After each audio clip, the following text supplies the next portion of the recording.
Oke, selamat pagi. Di video yang ini saya akan menjelaskan materi tentang bab 2, yaitu akuntansi bahan baku. Nah, materi bab 2 ini sudah tidak asing lagi sebenarnya bagi kalian karena kalian pernah pelajari di pengantar akuntansi 2, bagian persediaan. Nah, itu lebih ke poin D-nya sih. Nah, cuma kalau kemarin mungkin di pengantar akuntansi 2, kalian pelajarinya itu persediaan barang dagang. Tapi kalau di akuntansi biaya kita lebih ke bahan baku karena, kita menggunakan perusahaan manufaktur. Jadi benar-benar, bahan mentah yang kita olah sampai jadi barang jadi. Oke, ada 4 materi pokok yang akan kita pelajari. Yang pertama pengertian bahan baku, yang kedua pembelian bahan baku, yang ketiga perlakuan terhadap biaya angkutan pembelian bahan baku, yang terakhir itu yang metode penentuan harga pokok persediaannya. Berapa sih persediaan kita gitu kan biasa dipakai untuk, menghitung apa, laba rugi dan segala macam. Oke, saya langsung aja ke pengertian bahan baku. Sebenarnya pengertian bahan baku nggak perlu kita ulang-ulang lagi sih. Kalau kalian lupa, kalian bisa ingat-ingat atau baca-baca lagi di bab 1. Kemarin kita ada pelajari, bahan baku itu intinya adalah bahan mentah yang dipakai dalam proses produksi.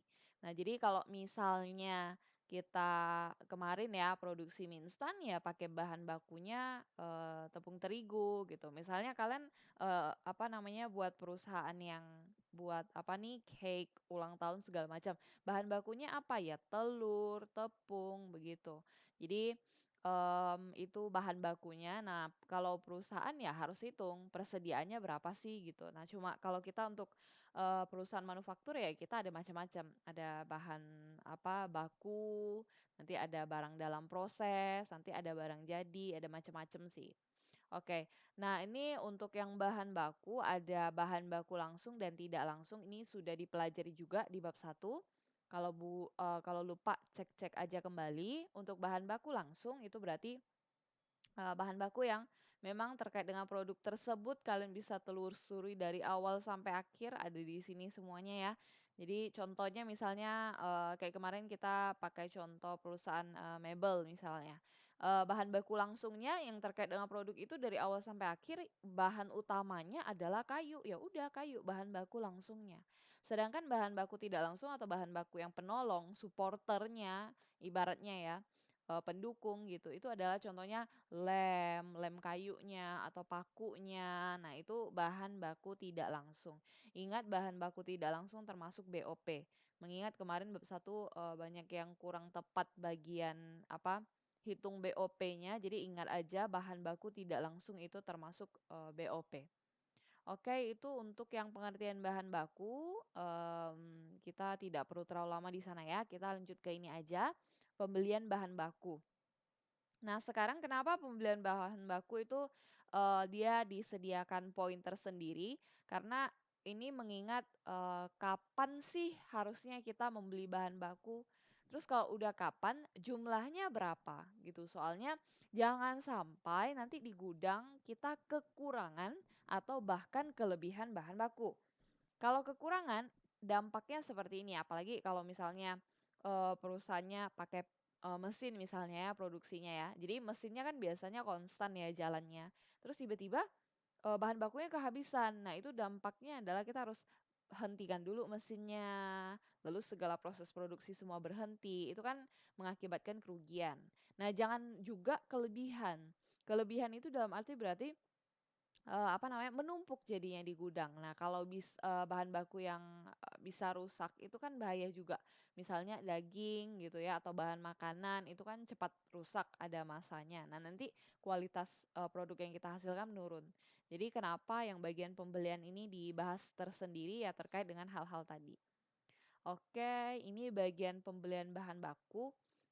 Di sini mulai dari proses permintaan pembelian dulu, baru kita order, baru nanti penerimaan bahan baku. Nah, ini kalau, kalian pernah belajar di SIA atau pernah belajar di, mata kuliah komputer akuntansi ya kalau nggak salah yang pakai Accurate, harusnya nggak asing lagi dengan ini. Jadi, permintaan pembelian itu nanti bagian gudang, itu akan ngecek dulu nih di gudang, "Oh iya kayaknya udah kurang deh, ya udahlah langsung pesan gitulah. Karena mereka yang namanya kita beli, ibarat kalian misalnya order barang di Shopee, nggak mungkin kan terus bisa aja sih tapi ya, hari ini pesan terus hari ini sampai juga.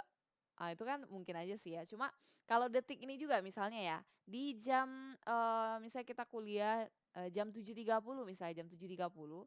Nah terus, saya lupa nih, aduh lupa, spidol gitu kan, ya udah order dulu nih di Shopee nih, pesan spidol, 1 spidol gitu. Terus detik itu juga spidolnya sampai. Nah itu kan, mmm, harus dipertanyakan ya, pakai pengiriman apa bisa secepat itu gitu.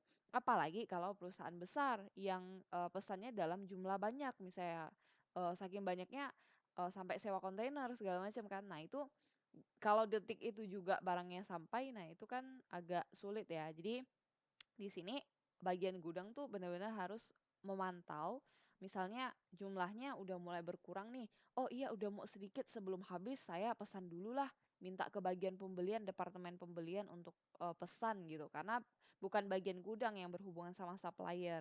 Nah, yang menjadi pertanyaan adalah kapan bagian gudang melakukan permintaan pembelian? Jadi kapan dia infokan ke departemen pembelian untuk beli barang gitu. Nah itu yang menjadi pertanyaan. Jadi itu yang, bakal kita bahas nanti. Terus nanti kita lanjut ke bagian pemesanan pembelian. Jadi kalau misalnya bagian gudang udah hubungi bagian departemen, "Halo, bagian departemen pembelian, ini, kita saatnya order ya," gitu. Nah jadi waktu bagian departemen pembelian itu udah dapat, apa namanya, permintaan pembelian, yang dia lakukan selanjutnya adalah, "Oke, berapa ya jumlah yang mau dipesan?" Gitu. Terus supplier yang mana ya yang kira-kira harus dipilih? Karena biasa kan ada beberapa supplier yang menawarkan, "Oh ya beli produk dengan kami harganya segini, kualitasnya ini." Nah jadi dia harus, benar-benar pilih yang mana yang, apa namanya, Eee, sesuai yang benar-benar bermanfaat, menguntungkan bagi perusahaan. Jadi kalau bisa, apa namanya, harganya murah tapi kualitasnya paling baik gitu ya. Nah selanjutnya nanti kalau misalnya udah selesai, udah diorder, terus barangnya dikirim, nanti kita, ke bagian penerimaan bahan baku juga. Nah biasanya di bagian gudang juga, jadi mereka harus standby, ketika barang datang harus dicek apakah barang yang dikirimkan itu sama dengan barang yang dipesan?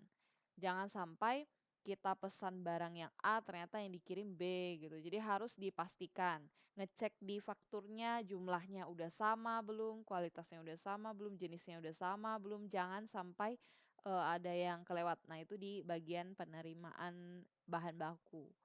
Oke, terus sekarang kita ke bagian permintaan dulu. Jadi ini kan dibahas nih satu-satu tadi. Nah, kita ke bagian permintaan pembelian dulu. Nah, di sini ada yang namanya reorder point. Jadi kalau kalian lihat dari katanya reorder. Jadi kayak replay gitu ya. Jadi apa pengulangan order. Nah, ibaratnya gitulah, intinya begitu. Jadi menunjukkan eh, berapa sih gitu apa namanya? Bahan baku yang ada di gudang minimalnya, supaya kita bisa melakukan pemesanan kembali gitu. Jadi, kita lihat, si bagian gudang itu lihat jumlah barang yang di gudang, oke ini udah mencapai titik reorder point, ya udah saya, harus melakukan pemesanan pembelian ke apa namanya, harus melakukan permintaan pembelian ke bagian departemen pembelian gitu. Jadi dia ada titik tertentu yang menunjukkan, jumlah batas, minimum di mana ibaratnya titik yang menunjukkan reminder dia harus melakukan, permintaan pembelian, gitu. Nah, untuk, rumus reorder point, itu lead time dikali rata-rata pemakaian ditambah dengan safety stock. Untuk lead time-nya itu adalah waktu yang dibutuhkan antara barang yang dipesan sampai barang yang sampai. Seperti yang kita ketahui, yang namanya proses pengiriman itu ada waktunya, ada jangka waktunya. Hmm. Jadi kita harus perkirakan kira-kira berapa sih range waktu yang dipakai, di apa namanya, range waktu yang, mmm, dibutuhkan untuk barang tersebut sampai ke tempat kita. Karena selama barang tersebut dalam perjalanan, kita juga tetap proses kan di perusahaan kita, maksudnya pabrik kita tetap jalan kan. Masa iya barang kita sedang on the way, terus pabrik kita stop dulu. "Stop dulu ya pabrik, barangnya lagi on the way nih, belum ada persediaan, jadi kita stop dulu, kita tunggu sampai barang kita datang." Nah, itu kan tidak efektif dan tidak efisien gitu. Jadi kita harus perkirain waktu yang dibutuhkan berapa gitu. Jadi kita bisa kira-kira, oke, kira-kira waktu yang dibutuhkan itu 2 hari lah gitu kan. Nah jadi, persediaan kita di gudang pastikan kalau selama 2 hari proses pengiriman itu, persediaan kita selama 2 hari itu masih cukup gitu. Jadi jangan sampai kita stop hanya karena untuk nunggu, eee, proses pengiriman. Terus ditambah dengan safety stock. Dari katanya safety, itu adalah jumlah persediaan minimum yang harus dimiliki untuk antisipasi kalau misalnya terlambat. Karena kita belum tahu, eee, oke di lead time-nya kita perkirakan 2 hari barang udah sampai. Cuma kan, perusahaan ekspedisi pasti usahakan 2 hari sampai. Nah cuma, untuk faktor-faktor lainnya yang mempengaruhi ya kita mana tahu gitu ya. Bisa aja misalnya udah sampai ternyata barangnya salah, terus harus dikirim balik segala macam, itu habiskan waktu juga dan harus kita perkirakan juga selama proses, mmm, pengiriman balik atau selama proses kesalahan atau pokoknya menghabiskan waktu itu, selama proses itu terjadi jangan sampai pabrik kita stop juga. Nah itu sebenarnya safety stock sih. Jadi benar-benar memperkirakan, kira-kira kalau terjadi kesalahan selama proses kesalahan itu sedang diperbaiki, apakah, jumlah bahan baku kita masih tersedia di gudang gitu. Salah satu yang bukan akhir-akhir ini sih, beberapa waktu yang lalu saya perhatikan itu biasanya di aplikasi online shop itu ada tertulis estimasi pengiriman misalnya 3 atau 4 hari. Tapi itu, tergantung lagi, belum bisa dipastikan karena ada PPKM yang berlaku gitu. Karena nggak tahu nih PPKM-nya ditetapkan di daerah mana, terus, apakah menghambat atau tidak. Nah, itu kan belum tahu karena itu faktor dari eksternal. Jadi benar-benar harus kita perkirakan, jadi selama proses itu jangan sampai bahan bakunya nggak ada, jangan sampai stop di pabrik, itu intinya. Jadi benar-benar harus ditambah dengan safety stock. Jadi, safety stock ini dari katanya stok, itu harusnya satuannya itu persediaan, maksudnya satuannya itu dalam satuan jumlah. Jadi jangan sampai satuan hari. Kan tadi udah saya jelasin, ini lead time ibu-ibu bilang pakai hari, ya udah, jadi kita memang harus kali rata-rata pemakaian. Ini safety stock juga sama. Safety stock itu kan tadi saya bilang perkiraan hari terjadinya kesalahan. Jadi misalnya, oh ya kayaknya kalau kalian ibaratnya gimana ya bahasanya ya, kayak memperkirakan aja sih. Mungkin kalau terjadi kesalahan ya paling kesalahannya seminggu lah, hitung kasar gitu ya, kalau terjadi. Jadi ini belum safety stock itu belum tentu pasti terjadi kesalahan atau keterlambatan dalam pengiriman, belum tentu. Jadi kita mencegah aja. Jadi kita perkirakan misalnya, oh mungkin seminggu lah kalau ada terjadi keterlambatan mungkin seminggu. Nah, seminggu itu kan satunya waktu ya. Seminggu itu kalian harus ubah dalam bentuk jumlah barang. Nah, jadi kalikan dengan apa? Ya udah kalikan dengan rata-rata pemakaian juga. Jadi benar-benar reorder point ini nanti satuannya adalah jumlah pemakaian, bukan satuannya hari. Reorder point itu bukan hari. Bukan misalnya, reorder point misalnya 200 hari, nah bukan. Jadi reorder point itu dalam bentuk jumlah, 200 kilo atau misalnya 200 kuintal atau 200 dus atau 200 unit. Nah gitu, jadi reorder point itu dalam bentuk jumlah gitu. Supaya kan udah tadi dibilang juga kan reorder point adalah titik di mana kita menentukan kapan sih kita harus pesan lagi. Nah, di sini ada apa, contoh soalnya. Jadi kalau kalian baca, PT Bintang Konveksi akan menghitung persediaan di mana sih perusahaan harus melakukan pemesanan kembali. Di mana, kapan perusahaan harus melakukan pemesanan kembali. Jadi ibaratnya kalau analoginya ya, si gudang itu lihat bagian gudang nih. Oke, barangnya tinggal misalnya 2 dus. karena 2 dus itu adalah reorder point kita misalnya, oke harus melakukan permintaan pembelian gitu. Jadi dia, reorder point ini sebagai reminder kapan dia harus, memesan kembali. Terus di sini lanjut lagi ya, waktu tunggu pesanan. Nah, ingat waktu tunggu itu lead time. Lead time itu dalam satuan hari, jadi satuan waktu.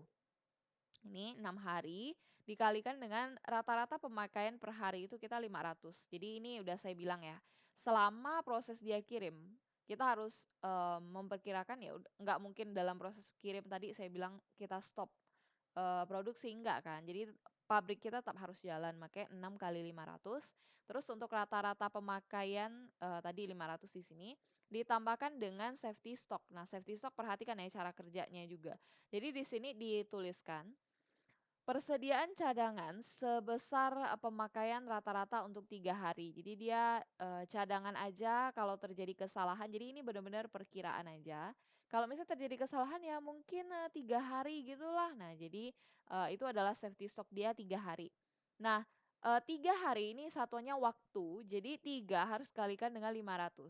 Karena, udah dikasih tahu pemakaian per harinya ya 500. Jadi 3 kali 500, 6 kali 500 itu 3.000, 3 kali 500 itu 1.005, 3.000 tambah 1.005 ya 4.005.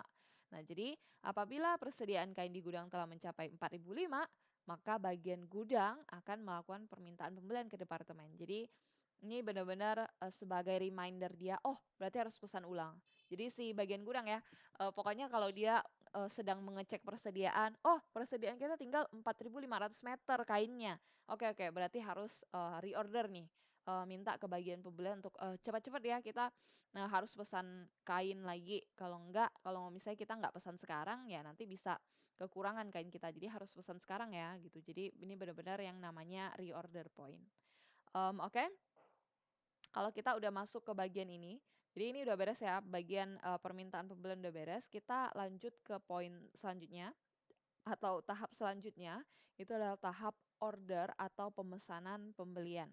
Nah, masalah yang dihadapi di order atau pemesanan pembelian itu tadi saya bilang pilih supplier segala macam, terus, jumlahnya juga, berapa sih barang yang harus dipesan gitu. Jangan sampai ordernya terlalu sedikit atau terlalu banyak.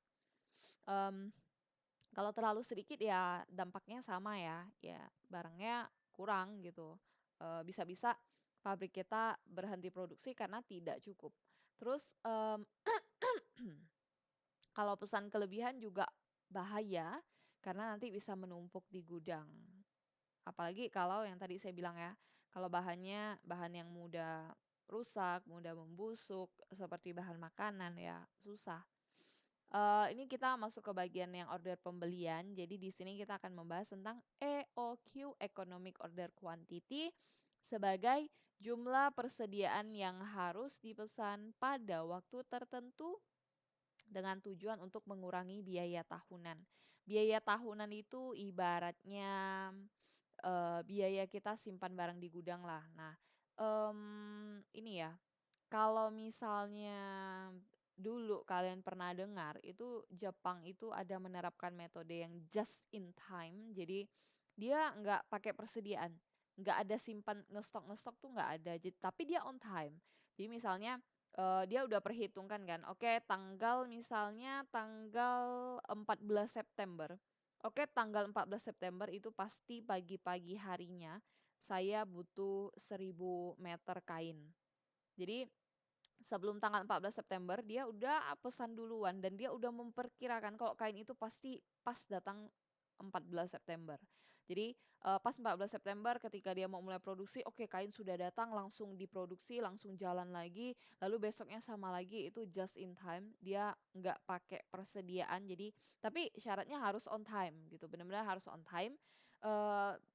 Keuntungan dia adalah dia ya nggak perlu pakai gudang karena kalau kalian perhatikan, biaya sewa gudang, terus, belum lagi kita harus menyesuaikan kondisi gudang kita dengan persediaan kita, supaya persediaan kita tidak rusak segala macam, terus yang jaganya lagi. Nah, itu semua ada biayanya. Nah, jadi ini juga sama ya, jangan sampai nanti, jumlah kita kelebihan, terus biaya kita Tinggi hanya karena untuk, bagian gudang aja gitu, karena barang kita kelebihan, makanya kita harus, ordernya pas jumlahnya. Nah, di sini ada rumusnya. Jadi EOQ sama dengan 2 kali RU kali CO per CU kali CC. Ini saya stop videonya sampai di sini dulu supaya, videonya tidak terlalu lama, saya coba pecah-pecah videonya. Ini saya stop sampai di sini dulu ya, dilanjutkan ke video yang selanjutnya. Kita langsung bahas ke economic order quantity.